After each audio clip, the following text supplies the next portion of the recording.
Hi, welcome to episode 2 of my video diary on mobile learning. And I want to start this week just with a little more explanation of what the project at the University of Westminster is all about. So in my faculty we started a 2-year pilot project to introduce mobile devices into the way that we teach and the way that students learn. And the hope is that we'll discover new ways to improve how we share knowledge and how we connect and collaborate with students. So far in the project, we've handed out iPads to all academic staff, about 250, and to all second and third year undergraduate students. That's just a bit more than 2,000 students. That's together with training sessions. And the training sessions have focused on how to use particular apps that might be useful in education. So, for example, how to use iMovie, how to set up a Padlet, how to use Nearpod, and so on. Beyond that, a lot of what we're doing in the project seems to be about starting from first principles, discovering what's possible and what works in mobile learning in the class, and also about what doesn't. At the moment, I'm working out how best to use the iPads in lectures. All of us in the same room, me at the front with my iPad and students sitting at their desks with their iPads in front of them, sounds sort of rather more static than mobile. But that's our established teaching pattern. And I don't think anyone really knows how the established teaching pattern will really be affected or be changed by the use of mobile devices and the introduction of mobile learning. And in any case, before I start sort of thinking about any major transformations in the way that I teach and my students learn, I want to understand how iPads or mobile devices in general can help me in the lecture. So last week I gave my second lecture on web development to my 70 third-year undergraduate students. And what I wanted to do in this lecture was explore ways to collaborate with them and give feedback on their understanding of the concept we were covering in order to reinforce their learning. We were looking at structuring programs to improve their quality using an approach called Modelviewcontroller. This involves partitioning a program into different components based on what each part of the code is trying to do. Is it looking after interfaces? Is it looking after data? Or is it managing a task? Like a lot of concepts, Modelviewcontroller is deceptively simple when you learn it passively, but difficult or opaque when you try to apply it or put it into practice. In previous years, I've spent the lecture defining the concepts, explaining their relationships, using examples to illustrate and so on. But it's been clear that outside the lecture, when the students get to their tutorials in the computer labs, that there's a gap between the knowledge they had or thought they had when they left the lecture and the understanding they needed to complete the tutorial exercises and do assignments and so on. So my aim last week was to try and reinforce and deepen their understanding at the point where I was explaining it by giving them things to do. And I thought the best way to do this was what they were to do was produce their own illustration of the Modelviewcontroller concept and then give it to me for feedback. And this is something that mobile devices could help with.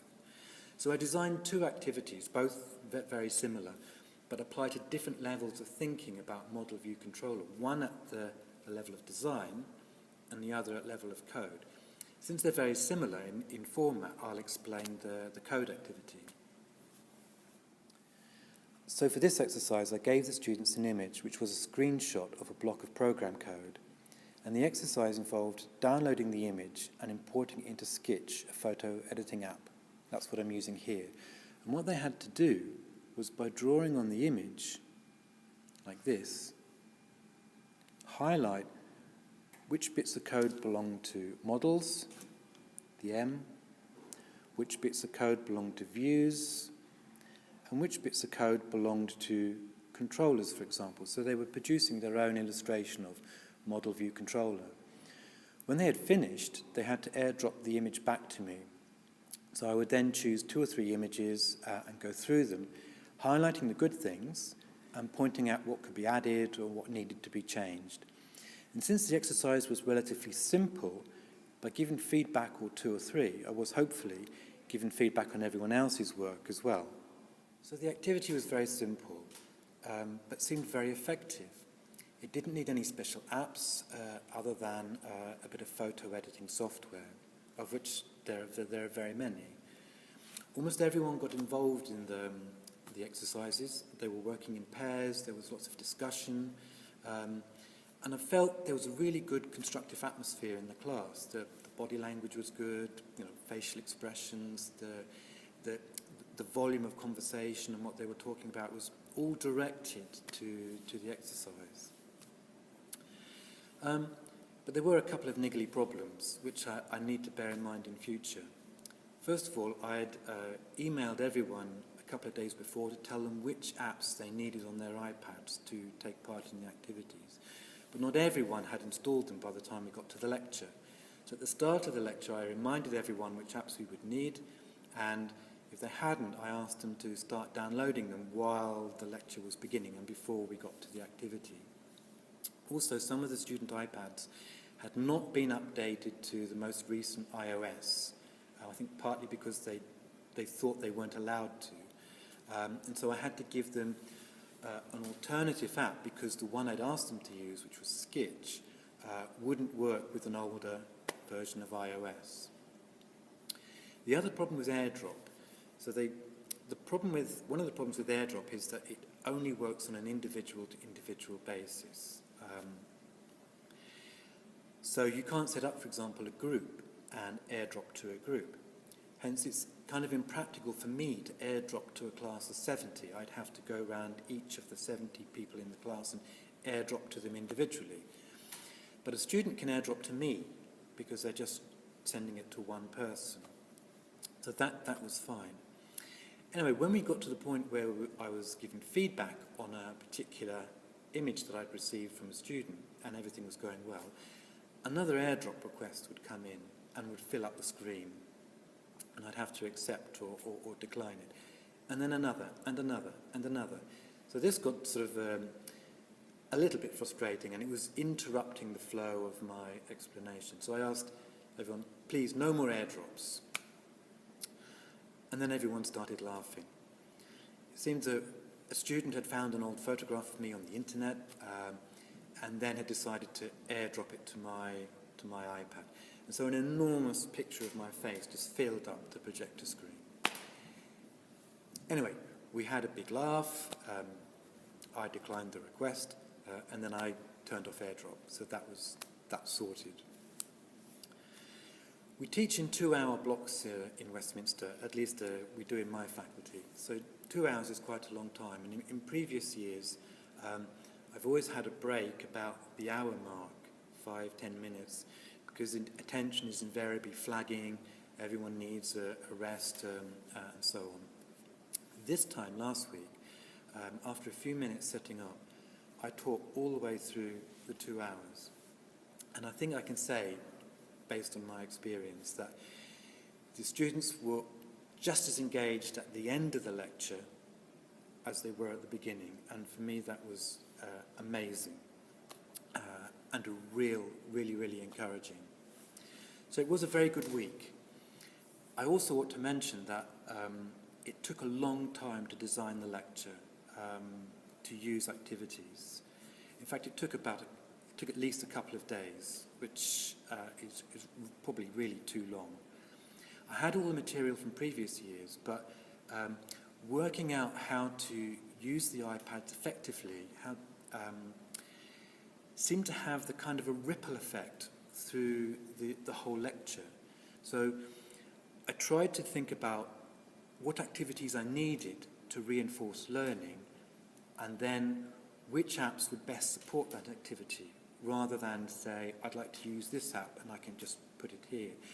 But in thinking about the activities and how to work them in at the right points, created, as I said, a kind of a ripple effect for me through the lecture. So I had to almost create a lecture plan from scratch, reworking the material I had from previous years. So I sat down and designed the lecture in order to work out where an activity would help the points I wanted to get across. What you see here is an early draft of the lecture plan. I didn't do the quiz in the middle because I couldn't, in the end, see how a quiz would work in this particular pedagogic context, but it took a long time to produce. You'll also see there's mention of a video here, which I did use, and which I'll talk about next week. So the things I learnt this week are design activities that fit what you're trying to teach, and then find the app that supports that activity. I think that was really key to the success of last week's lecture. And don't underestimate how long it's going to take to do that. Probably I overdid it with the amount of time I spent working on the lecture and the lecture plan, but I think it does take more time than normal when you're working out how to fit the activities in. There will always be niggly technical issues when you're using iPads, when you're actively using the iPads in the lecture. And you need to be able to cope with these, create perhaps some buffer space at the beginning to sort these things out, make sure everybody's got the right apps and they're all working. Have backup plans. If a student can't get an app working, can they do the activity on paper, and so on. And also, if you're using Airdrop to give so that students can give work to you for feedback, make sure you turn off Airdrop at some point so that you're not constantly being interrupted by new Airdrop requests, including ones of your mug. Anyway, next week I want to explore a bit more the use of videos. I did use a video this week, but I'll save the discussion about that for next week because I want to do something a bit different with videos next week, some kind of live annotation of the videos to reinforce points I want to make. So I'm going to discuss that next week and talk about how useful they were. Anyway, so that wraps it up for this week. If you have any questions about what I'm doing or about the project, please use the comments box below the video. And I'd also be interested in hearing from you if you're using mobile learning, either in university, college or school.